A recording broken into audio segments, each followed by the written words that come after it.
Энэ удаагийн дугаарыг олон улсын тааврын компанитай хамтран хүргэж байна. Хэрэг та насанд хүрсэн бол доор холбоосоор орж бүртгүүлэхдээ товчлол кодыг ашиглан 300% урамшууллаа аваарай. Мэдээж хариуцлагатай зөвхөн өөр тохирох дүнгээр оруулж хариуцлагатай байхыг уриалж байна. Баярлалаа.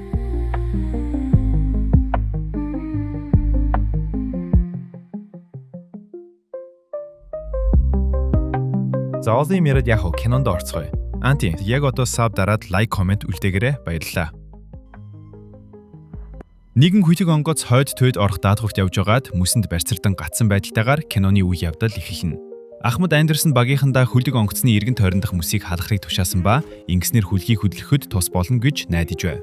Хэдэн цагийн дараа хүлгийн эмч Андерсны дуудаж холгүйхэн галд үргэлжиж байгааг харсан тухайга хэлв.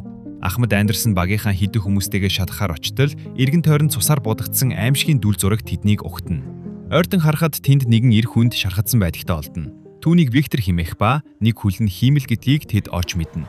Багийнхан түүнд тусахыг хичээж байтал ойр хавьд аимшигтай архих чимээ сонсогдов. Бүгд сандарч Викторийг хүлэг рүүгээ яаралтай авч очиод буугаа шүүрэн авав. Удалгүй багийнхан аимшигтай араатан ойртож байгааг харав. Тэд даруй гарт нээсэн ч сумнууд түүнд огт нүдэлэхгүй байв. Тэрхүү араатан хүмүүсийг хурууныхаа үзүүрээр л устгаж байлаа. Дараа нь тэр хүлэг онгоцон дээр авиж гараад Викторийг өгөхийг шаардав. Багийнхан татгалзахад араатан дахин хүлэг онгоцны багийнхныг хомроглон устгаж гарна. Андерсон өөрийнхөө бууг авч гаалт нээхэд энэ удаа араатанд хүчтэй тусч түүний хүлэг онгоцноос унахад хүргэв. Гисэг хэдий ч тэр амьд байсан тул ирчүүд дахин хүлэгт гарахгүй тулд шатыг татаж авав. Ууртай араатан онгоцыг түлхэж эхлэхэд онгоц гацсан мөснөөсөө салсан ч жив хэрсэлтэй болов. Андерсон дахин буудахдаа энэ удаад араатан руу биш түүний хүлд орох мөсийг онцсноор мөс хагаран араатан хүйтэн далайн ус руу живлээ. Хэсэг хугацааны дараа эмч Викторийн хөлийг эмчилнэ. Виктор тэдэнд тэр араатан эргэн ирнэ. Учир нь тэр үхдэггүй бөгөөд түүнийг зогсоохыг оролцсон бүхнийг хөнөөнө гэж анхааруулав. Хин ийм араатныг бүтээдэг байна гэхэд харин Виктор өөрөө араатныг бүтээсэн гэдгээ хүлээн. Мөн түүнийг эргэн ирэхэд Андерсонд өөрийг нь араатанд өгөхийг хүсв. Тэгж байж бусад хүмүүс амьд үлдэх боломжтойг тайлбарлав. Виктор хэрхэн тэрхүү араатан бүтээсэн талаарх өөрийн түүхийг ярьж эхэлнэ. Тэрээр тэр үеийнхээ хамгийн алдартай мис засаж, барон Леополдын хүү бөгөөд Леополд түүний ээжтэй зөвхөн хөрөнгө мөнгөний төлөө гэрэлсэн байлаа. Эцэг гэртээ ховорхон үзэгддэгч гэртээ байх үедээ жирэмсэн ихнэртэйж хүүтэй хэрцгий ханддаг хүүтэн сэтгэлд нэгэн байр. Викторийн эцэг их банк хэрэлдэх нь хөөрхий хүүг маш их айлгардаг байв. Хэрүүл маргааны дараа Виктор өөлж буй ээжигээ тайвшруулж, аав нь тэднийг хоёуланг нь үзэн яддаг гэдгийг ойлгожээ. Леополд хүү Виктортой ангаах ухааны талаар мэддэг бүхнээ зааж байнга шалгардаг байв. Хэрэв хүү хариултыг буруу хэлбэл Леополд түүнийг цохиж шийтгэн. Энэ удаа бүр түүнийг мис засаж болох гэж байгаа тул гараа хайрлах хэрэгтэй гэд нүүрлүүн цогтөг болов. Нэг өдөр Викторийн ээж гинт төрөх болж маш их цус алдаж эхлэв. Леополд тэр даруй ихнэртэй тусалсан ч хүүхэд азар эрүүл төрсөн ч харамсартай нь ихэн төрхийн хүндрэлээр нас баржээ. Викторийн хувьд ээж нь түүний бүхийг ертөнцөн байсан ч нэгэн тодоо үгүй болж тэр хорвоо дээр ойр ганцаар үлдсэн мэт санагдана. Харин Викторийн дүү бяцхан Уильям маш гэгээлэх хүү болж өсч торнон эцэг нь түүнийг хамгаас хайрлан бүх цагаа түүнтэй өнгөрүүлж харин Виктор харин ганцаар ээжийнхээ үхэлд эцгийгээ буруутхан үзэн ятсан ч түүнийгээ нуусаар ирэв. Нэг өдөр тэр эцэст нь аавтайгаа нүүх тулж та шилдэг мис засаж байж хайрт хүүгээл эрүүд 9 минут төрүүлсэн ч ээжийг минь аврахгүйгээр өхүүлсэн хэмээн буруутгав. Харин эцэг нь түүнд хандаж хинч үхлийг ярьж чадахгүй гэж хариулав. Харин Виктор тэр өдөр өөртөө амсна. Хизээ нэгэн цагт заавал түүнээс шилдэг эмч болж үхлийг яран дийлэн хэмээн тангараглав. Харин энэ үеэр нөгөө араатан мөсөн далаагаас гарч хүлэг онгоцыг хайж эхэлнэ. Харин Виктор түүхээ үргэлжлүүлсээр л. Эцэг нь нас барсны дараа Уильям Вена дахь хамаатныдаа амьдрахаар харин Виктор Лондон руу 2 өөр газар амьдрахаар болно.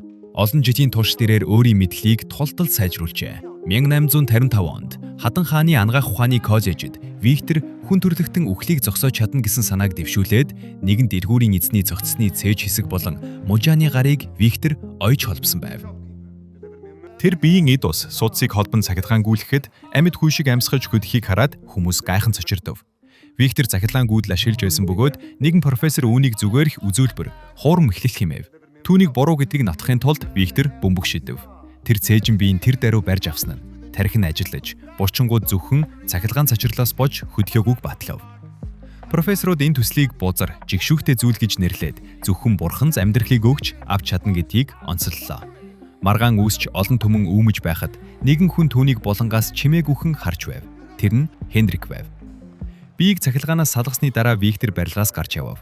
Хенрик тэр даруй түүнийг дагаж очиод Уильям түүний зээ дүүтэй гэрлэх гэж байгаа ба Викторыг сүйт бүсгүйтэйгээ танилцуулахыг хүсч урьжээ. Виктор түүнээс ихтгэлийн талаар асуухад Хенрик үүнийг гайхалтай байсан ч Виктор хитрхий догдолж алдаа гаргасан гэж хэлв. Хенрик түүнээс Эдинбургт 3 хоног үлдэхийг хүссэн бөгөөд учир нь тэр түүнд юр бусын зүйлийг үзүүлэхийг хүсв. 3 хоногийн дараа Виктор Хенрикийн гэрт зочлоно. Хенрик өмнө нь армийн мис засалж байсан гэдгээ тайлбарлаж, бүхэл бүтэн мэдрэлийн системийг модон хавтан дээр дэлгэн тавьсан бүтээлийг харуулв. Тэд хүний бие хэрхэн энергийг хадгалах талаар дэлгэрэнгүй ярилцсан нь Викторт өөрийн төслөө сайжруулах шин санааг өгөв. Хенрик бүх нөөцөө Виктортай хуваалцахыг санаж болгоод, хариуд нь зөвхөн мэдлэг хүсэж байгаагаа тангараглав. Гэхдээ дараа нь Виктортаас тусламж хүсэж магадгүй гэв. Виктор бодож үзье гэж хэлээд эцэст нь ахтайгаа уулзахаар явав. Уильям Викторыг сүйт бүсгүй Элизабеттэйгээ танилцуулж, тэд хамтдаа орой хоол идэв. Тэр бүсгүй Викторт онцгой анхны сэтгэгдэл төрүүлнэ. Оройн хоолны үеэр Уильям Викторыг үргэж анхаарал татахыг эрэлхийлдэг байсан гэж хэлэхэд, Элизабет мөн түүнийг хүн чанаргүй мэтээр ёжилдог. Түүхээ ярьж байгаад Виктор цусаар ханиалгана. Гинт гадаа байгаа багийнхан хашгирч, нэг хүн Андерсоныг дуудахаар ирэв. Уг нь хин нэгэн аратан ойртож байгааг харсан боловч Андерсон харсан ч юу ч харагдсангүй. Багийнхан айж Виктортыг явуулах ёстой гэж бодно. Гэсэн хэдий ч Андерсон Виктор өөрийн хамгаалтанд байгаа гэдгийг тэдэнд хэлв. Ойрогцоо аратан хөлөг онгоцыг ширтэж байв. Андерсон буцаж авахад Виктор түүхээ үргэлжлүүлв. Аялагчдаа нааш анхаар сандуусаарай. Та бүхэндээ орчин үеийн технологийн гайхамшиг болсон Сингапур болон халуун орны үзэсгэлэнт байгальтай Малайз улсуудаар аялах хосолсон аяллыг танилцуулж байна. Орчин үеийн их хотын хэмэл, байгалийн гоо үзэсгэлэнг нэг дороос мэдрэхийг хүсвэл та яг одоо бидэнтэй холбогдоорой. 77 72 89 99 8032 89 99 болон Event Tour гадаад аялал Facebook хаягаар холбогдох боломжтой. Баярлалаа. Хэдэн 7 хоногийн дараа Хенрик ах дүүсийг хуучин орхигдсон цайз руу авч очжээ. Виктор эцэст нь түүний саналыг хүлээж аваад цайзыг хамгийн гайхамшигтай лаборатори болгоход хэрэгтэй бүхнийг түүнд хэлв. Үүний дараа Виктор ойр орчмын хотод байнга зочилж, ихэвчлэн дүүжлэгдсэн гэмт хэрэгтнүүдийн цогцсыг худалдаж авч, эд эрхтэнгүүдийг нь цуглуулв. Нэгэн өдөр тэр хотод Элизабетийг хараад гайхаж, түүний араас даган орон нутгийн сүмд очиж, гим нүглээ намжилдаг болохыг олж мэдэв. Виктор эхлээд намждах хөрөөнд орж, номдогчийн дүр эсгээд түүний хэлэх үгийг сонсов. Элизабет түүний хүргэн ах нь муу харгас хүн гэдгийг тайлбарлахад, Виктор цонхыг нээтэл Элизабет аль хэдийн түүнийг тэнд байгааг мэдсэн гэдгийг ойлгожээ. Хожим оройн зоогийн үеэр Виктор Элизабетийн худалдаж авсан номуудыг хараад түүний шавьж сонирхдаг болохыг мэдэв. Тэр шинжлэх ухаан болон байгалийн бодит айлуудыг гайхан хайрлаж сонирхт нь Виктортыг маш ихээр гайхшруулж, түүнийг улам ихээр түүн рүү татаж байлаа. Дараагийн хэдэн 7 хоногт Виктор цогцуудыг цуглуулж, өөрт хэрэгтэй машиныг угсрахад шаардагдах зүйлсийг хайхаар дахнуудад зочилсоор байв. Тэр бас Элизабеттэй илүү их цаг өнгөрөөж эхлэв. Түүний туршилтууд огт урагшлахгүй байсан тул Хенрик Викторыг анзаарч, түүнийг нэг эмэгтэй анхаарлыг нь сарниуж байгааг хэлв. Хенрик дайн удахгүй дуусна гэдгийг тайлбарлаад, Викторт 1-7 хоногийн хугацаа өгч ямар нэгэн зүйлд хүрэхийг шаардав. Удалгүй Элизабет лабораторид Виктортай зочлов. Виктор түүнд тэдний хооронд холбоо байгааг мэдэрч байгаагаа хэлээд, түүнийг үнсхийг оролцсон боловч Элизабет харин эсэргүүцэж, нэгэнт өөрийн шийдвэрээ гаргасан гэдэг. Тэр бүх зүйлд бүтлгүүцсэн гэж бодож байтал усанд орж байхдаа яг олж чадахгүй байсан мэдрэлийн цэгээ олж, эцэст нь цогцыг ам оруулж чадав. Үүний дараа Хенрик ба Виктор тулдааны талбарт очиж, аль болох олон цогцос цуглуулв. Дараагийн хэдэн өдөр Виктор цогцснуудаас хамгийн сайн хэсгүүдийг сонгож, хүнийг эхнээс нь бүтээхээр шаргуу ажиллав. Хенрик үе зочилж, үйл явцын зургийг авдаг байв. Нэгэн орой Виктор шуурга ойртож байгааг анзаараад, бүтээлээ сэрээхэд бэлэн болгов. Дараа нь тэр Хенрикийг хайж очиод, түүнийг хиймэд үс зүүдэг байсныг мэдэж, бараг үсгүй босныг санаандгүй олж харав. Тэрээр хорт хавдартай бөгөөд удаан амьдрахгүй гэдгээ Викторт хэллээ. Хенрик эцэст нь Виктороос хүсэж буй зүйл нь түүний тархийг өөрийн бүтээлдээ шилжүүлэн суулгаж, тэр шин биетэй болж аврагдах байв. Виктор харин түүнд эрс татгацаад дээшээ гүйв. Цайзын дээвэр дээр Виктор цамхгийн орой руу авирч, бүтээлээ аянгатай холбох төхөөрөмжийг суйрлуулав. Тэр бууж ирэхэд Хенрик түүнийг дахин бодож үзэхийг говь. Тэр бүх мөнгөө тэр ч байтугай Элизабетийг хүртэл түүнийх болж босно гэв. Виктор дахин татгалзаж, хорт хавдар нь Хенрикийн тарих, цус зэрэг бүх хэсгийг халдварлуулсан гэж тайлбарлав. Ууртай Хенрик төхөөрөмжийн нэг хэсгийг аваад цамхгийн амсрах руу шидэн гэж занал хийлэв. Виктор түүнийг буцааж авахыг оролдоход тэмцлийн үеэр Хенрик нөхрөө унаж, тэр даруй нас барав. Виктор доош гүйж, цогцыг шалгасны дараа төхөөрөмжний хэсгийг машинд холбов. Харамсалтай нь төхөөрөмж асуудалтай байсан тул тэр бүхнийг дахин тохируулахаар хурдан ажиллах ёстой болов. Аянга эцэст нь цохиход лабораторийг дүүргэж, цахилгаан бүтээлийнх нь биеэр гүйв. Дараа нь Виктор төхөөрөмжийг садгаад анти судасны цохиртыг шалгасан боловч харамсалтай нь бүтлгүүтжээ. Тэр уурлан хашгираад унтлагын өрөө рүүгээ яваад ядарсандаа болоод унтаад өгөв. Харин зүүдэндээ тэр дахин харанхуй сахиусан тэнгэрийг харлаа. Маргааш өглөө Виктор ээжигээ нэрийг нь дуудахыг сонсоод сэрэв. Тэр дээшээ харахад түүний бүтээсэн хүн өмнө нь зогсож байхыг хараад цочирдов. Виктор түүн рүү ойртож түүний бүх хөдөлгөөнийг дуурайна. Виктор нарыг үзүүж түүнд зүгээр гэдгийг зааж, өөрийн нэрийг зааж, тэгээд түүний зүрхний цохиртыг сонсов. Түүний зүрх тодоор цохиж байлаа. Үүний дараа Виктор түүнийг цайзын доор хонгол руу аваачиж нуухын тулд гинжилжээ. Хэдэн 7 хоног өнгөрөхөд тэрээр хүчрхэгжиж байгаач ярьж сурахгүй байв. Тэрээр ягд бяцхан хүүхэд шиг бүх зүйлийг сануучирхан. Гэвч Виктор түүнийг хоригдол аятай үзэж байлаа. Викторт тэр хүрхийг орогдоход тэр дургуутсан хашгирав. Хизээж Викторт хүрч болохгүй. Нэгэн өдөр амтан хотох шүүрч аваад өөрийгөө санамсаргүйгээр гимтээр. Виктор шархыг ойход бэлдэж байтал түүний цочих тулд шарх нь аль хэдийн өөрөө идэвчээ. Виктор төвчээрээ алдаж уурдах бүгд тэрээр айж холдно. Хенрикээс цагтад авах болсноос хойш олон 7 хоногийн дараа Уильям, Элизабет хоёр цайзаар зочлохоо шийдэв. Виктор тэдэнд Хенрик хол байгаа бөгөөд хэд хоногийн дараа буцаж ирнэ гэж хэлв. Элизабет ганцаараа ямар нэгэн чимээ сонсоод хонгол руу очиод хүнийг хорж гимтээсэн байна гэж бодоод цочирдов. Тэд гараа баригцаж Элизабет хэн түүнийг гимтээсэн бэ гэж гайхав. Үүний дараа Элизабет лаборатори руу яаран очиж Виктортоос яагаад хүнийг ингэж гимтээсэн бэ гэж асуув. Виктор тэднийг хонгол руу авчиж түүнийг өөрөө бүтээсэн гэдгээ тайлбарлав. Викторийн бүтээсэн хүн Элизабетийн унсан бэлгийг буцааж өгөхөд Уильям тэр ухаантай юу гэж гайхав. Гэхдээ Виктор хариулсангүй. Уильям Викторээс хүний биеийн яг аль хэсэгт сүнсэн байдаг талаар асуухад тэр тайлбарлаж мэдэхгүй байв. Тэр шин Викторийн бүтээл өөрөө өөрийгөө зугаацуулж нахчийг усанд хийж хүүхийг нь харав. Элизабет түүн дээр зочлоход тэр түүнд нахч өгөв. Тэр түүнд өөрийн нэрийг хэлхийг зааж, хоолоогоо хэрхэн хөдлөхийг үзүүлэхийг хичээсэн ч амтан хариу үйлдэл үзүүлсэнгүй. Элизабет явсны дараа тэр эцэст нь түүний нэрийг хэлв. Виктор Элизабетэд хийсэн бүтээлээ амьгүй зүуд мэтэр ярихад Элизабет маш ихээр уурлаа. Дараа нь Виктор түүнийг ухаангүй химээгээд тархины холбоолт амжилтгүй болсноос болсон гэв. Гисэн хэдий ч Элизабет харин түүнийг Виктороос ч илүү хүнлэг гэдгийг хэлэхэд бухимдсан Виктор хонгол руу явж тэр өөрийн бүтээсэн зүйлдээ уураа гаргаж улам түүнийг уцаагтай болгов. Түүнийг үл дагах үед Виктор түүнийг гарыг зохиж өөрийн аавын заах арга барилыг ухамсаргүйгээр дөөрэж байлаа. Хид хідэн удаа цохиж хаширсны дараа тэрээр ахирч Викторийн барьж байсан төмрийг булаан авч амархан мушигчв. Тэр бас Виктортыг явтал түүний нэрийг ууртаагаар хаширсаар байв. Маргааш өгзөө Виктор Уильямд алдаа гаргасан бөгөөд түүнийг хитрхи аюултай гэдгийг хэлв. Тэр бас Хенрикийн цогцыг үзүүлж гэр түүнийг хөнөөсөн гэж мэдэгдэв. Виктор дүүгээ Элизабетийг аюутгүй байлгах ёстой гэд түүнийг авч явахыг ятгав. Явахын өмнө Уильям Виктортоос түүнийг удаан амьдрах уу гэж асуухад Виктор түүний амьдрал бовнхон байна гэдгийг батлав. Үүний дараа Виктор цайзаар бүхэд нь бензин асгав. Үүний зэрэгцээ Элизабетэд муу мэдрэмж төрж буцаж явахыг хүсв. Виктор түүнд ямар нэгэн зүйлд хэлэх сүүлчийн боломжийг өгөхөд амтан Виктор болон Элизабетийн нэрийг хэлв.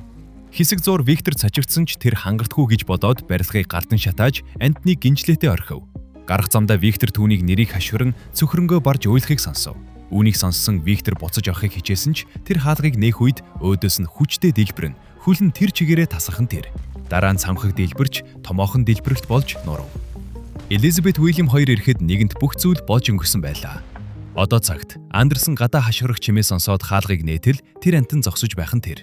Виктор зөвхөн өөрийг нь алахыг хүсгээд Андерсон харин шийдэмгийгээр Викторийн ярьсныг баталж биднийг бүгдийг ал гэлээ. Харин энэ удаад тэрээр өөрийн түүхийг ярьж эхэллээ. Гар төмрийн үеэр тэр сандарч, айж, гинжээ эвдэж, ус зайлуулах хоолоогоор гуссан. Том дэлбэрэлтээс өмнө далай руу унаж зүхтав. Хэсэг хугацааны дараа амтан иргдээр сэрэв. Тэр тэнүүчилж ойроо ороход Викторийг хийхэд ашиглаж байсан бүх цогцуудын арга ясыг тэр ойгоор дүүрэн байв. Тэр бугнуудтай таарлаа гэвч бугнууд түүнээс огт айхгүй байв. Тэдэнд жимс өгч өөрөө мөн идэж байтал гинт буун дуу гарч бугын толгойд сун тусч бух үхэтхийн унав. Түүнийг эргэж харахад хоёр анчин айж түүнийг бууджээ. Тэр буудуулж цус алдаж байсан ч үхсэнгүй. Тэр явсаар нэгэн байшин олж түүний сарвчинд нуугдав. Тэр айл нь нөгөө анчдын нэгнийх байлаа. Маргааш өглөө амтан анчдыг буцаж ирээд гэр бүлдээ юу босныг ярихыг сонсов. Тэр гэр бүлд нэгэн сохор өвгөн бяцхан охин байв. Амтан сарвчны завсраар тэднийг харж, сонсож, заримдаа тэднийг ойроо дагаж юу ярихыг сонсдог байв. Хайртай хүмүүс бие биедээ ямар зөөлөн, бие бинийгээ хайрлахыг харж байв. Өвгөн мөн охинд хэрхэн уншихыг зааж байв. Эдгээр хичээлийг мөн аратан сонссоор мөн ярьж сурав. Өдөр өнгөрөх тусам амтан энэ сайхан гэр бүлийн нэг хэсэг болохыг хүсэж байв. Тиймээс тэр нууцаар тэдний төлөө зүйлс хийдэг байв. Жишээлбэл гэрийн гадаа мод үлдээж хашааг нь засдаг байв. Сохор өвгөн охинд энэ нь ойн сүнснүүдийн ажил гэж хэлдэг байсан бөгөөд тэдний үлдээсэн өргөдүүдийг аратан баяртайгаар авдаг байв. Нэгэн өдөр чоны сүрэг тэдний байшин хүрээлж хоньнуудыг барьж эхлэв. Аратан анчдыг чоннуудыг буудаж унахыг хараад цочирдэж бүх хүчирхий тэд үзэн ядалтаас ирдэггүй гэдгийг мэдэв. Заримдаа хэн нэгэн зүгээр л өөрийнх нь хэн болохоос болж алдаг. Хэсэг хугацааны дараа гэр бүл өвд болохоор явж харин сохор өвгөн зөрүүдсээр ганцаараа үлдэв. Тиймээс амтан гол байшинд оров. Өвгөн түүнийг аялагч гэж бодоод ээлжгээр хүлээж ав. Амтан санамсаргүйгээр юм халахад тэр шийтгэл хүдээнэ гэж айв. Гэвч өвгөн түүнд сайхан хандсаар байв. Тэр энэ үл таних хүн, нууцаар тэдэнд тосолж байсан хүн гэдгийг ойлгов. Тиймээс тэр түүнийг өөртөөгөө үлдэхийг урьж, "Чи бол миний найз" гэд түүнийг тэврэв. Дараагийн хэдэн өдөр Аратан ба сохор өвгөн бүх цагаа хамт өнгөрөв. Тэд ойгоор зугаалan явж, Аратан олон өөр ном уншиж сурав. Тэр бас ирэг дээр сэрхээсээ өмнөх амьдралынхаа талаар юу ч санахгүй байгаа. Гэхдээ заримдаа Виктор гэх нэртэй нууцлаг хүний тухай зүүдгдэг гэдгээ хэлв. Өвгөн түүнд зүүдэндээ харсан дүрсийг дагахыг хэлв. Тиймээс амтан эргэн тойрны газрыг хайж, устгагдсан цайзыг олж очив.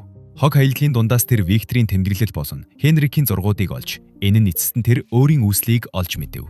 Тэр Викторийн овг нэр, хаягийг бичсэн дугтуутай загтлыг ч мөн адил олов.